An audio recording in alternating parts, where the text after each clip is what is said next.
గుమగుమలాడే వెజిటేబుల్ పలావ్ ఎలా చేయాలో చూసేద్దామా?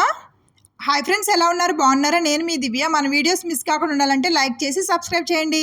స్టవ్ వెలిగించి ప్యాన్ పెట్టుకుని కొంచెం బటర్ వేసుకుని బటర్ హీట్ అయిన తర్వాత మసాలా దినుసులు, దాల్చిన చెక్క, యాలకులు, లవంగ మొగ్గ, బిర్యానీ ఆకు, కొంచెం జీడిపప్పు, కొంచెం జీలకర్ర వేసుకుని బాగా ఫ్రై అయిన తర్వాత ముందుగా కట్ చేసి పెట్టుకున్న ఉల్లిపాయలు, పచ్చిమిరపకాయలు కూడా వేసుకుని 2 నిమిషాలు బాగా కలుపుకుని ఉల్లిపాయలు బాగా ఫ్రై అయిన తర్వాత కొంచెం అల్లం వెల్లుల్లి పేస్ట్, కొద్దిగా ఉప్పు వేసుకుని 2 నిమిషాలు కలుపుకుందాం.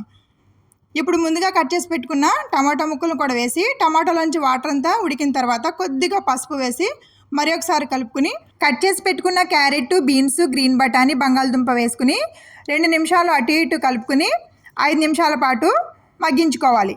ఇప్పుడు కొంచెం కారం, కొంచెం గరం మసాలా, కొంచెం జీలకర్ర పొడి, ధనియాల పొడి వేసి మరి ఒకసారి కలుపుకుని 1 గంట ముందు నానబెట్టిన బాస్మతి రైస్ని కూడా వేసి తగినంత వాటర్ వేసుకుని 20 నిమిషాలు స్టవ్ని హై ఫ్లేమ్లో ఉడికించుకోవాలి. బాగా ఉడికిన తర్వాత స్టవ్ని సిమ్లో ఉంచుకుని 5 నిమిషాలు మగ్గిన తర్వాత ఆఖరిలో కొత్తిమీర వేసుకోవడమే. అంతే, ఎంతో టేస్టీగా పలావ్ రెడీ. ఇలాంటి మరికొన్ని వీడియోల కోసం మన ఛానల్ని లైక్ చేసి సబ్స్క్రైబ్ చేయండి. బాయ్.